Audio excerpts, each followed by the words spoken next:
खुलुमबाय बड'लेण्ड आपडेटआव बयखौबो बरायबाय रादाबखौ फरायदों आं प्रमद खाख्लारिया। गिबि रादाबाव दङ अनिल कुमार नार्जारिनि गारिनि ग्लासखौ सोरबा मेगन गोसा सुबुङा सिफायना गालांदों।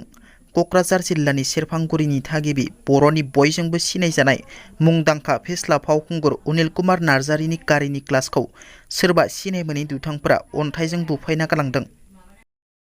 भिजिलेन्स एन्ड एन्टि कराप्सन हान्जानि फिन गोख्रों एक्सन। खामानि मावनायनि मुङाव रां घुस लानायनि दायाव टेक्स इन्सपेक्टरा हमजादों।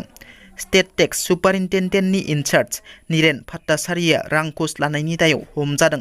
भिजिलेन्स एन्ड एन्टि कराप्सन हान्जाजों मिथिनो मोननाय बादिब्ला जीएसटी सार्भिस रिएक्टिभेट खालामनायनि मुङाव रां घुस लानायनि दायाव हमजादों निरेन भट्टाचार्य बिथाङा। फावखुंगुर थाख्लाइ नार्जारिया पुलिसजों खाजाबाय। उन्दै बैसोनि हिन्जावसाखौ जिनाहारि खालामनायनि अजदाव बर' सावथुन मुलुगनि मुंदांखा फावखुंगुर थाख्लाइ नार्जारिखौ पुलिसा हमदों होनना खौरां मोननाय जादों। United tribal organisation of Assam सुंद'यै UTOA नि खौरांगिरि मेल बिटिआर गोजोन गोरोबथानि सागानगिरि रन्जन दैमारिखौ उदां खालामनांगौनि दाबि UTOA नि सुबुंथिनि सार्थ'आव निमाहा होनानै रन्जन दैमारिजों लोगोसे जोबथे जानाय सा 65 बारग' NDPफोरखौ उदां खालामनांगौनि दाबि लोगोसे NLFP नि गाहाय एम बाथाखौबो थाबैनो उदां खालामनांगौनि दाबि UTOA नि फारसेनिफ्राय। बाक्सायाव ABMSUनि गोख्रों हुमखि। एभिक्सन खालामनो मिथिसार बिलाइ फोसावनायनि हेंथायै सोमावसारनो गोख्रों हुमखि।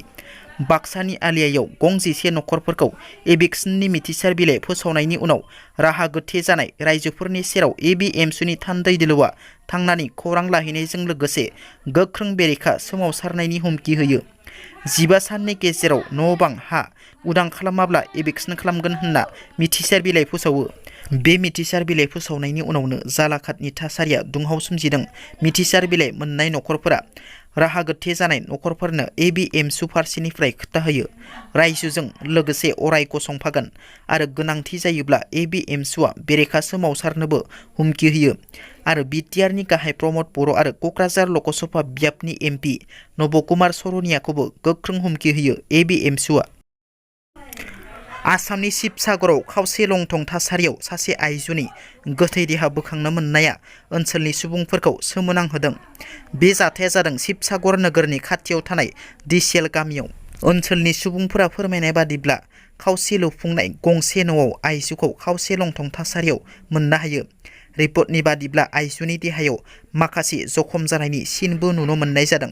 सिनाय मोनै दुथांफोरा बे आइजोखौ जिनाहारि खालामना बुथारनायनि सन्देह खालामदों ओनसोलनि सुबुंफोरा। दिनैनि रादाबा एसेनोसै।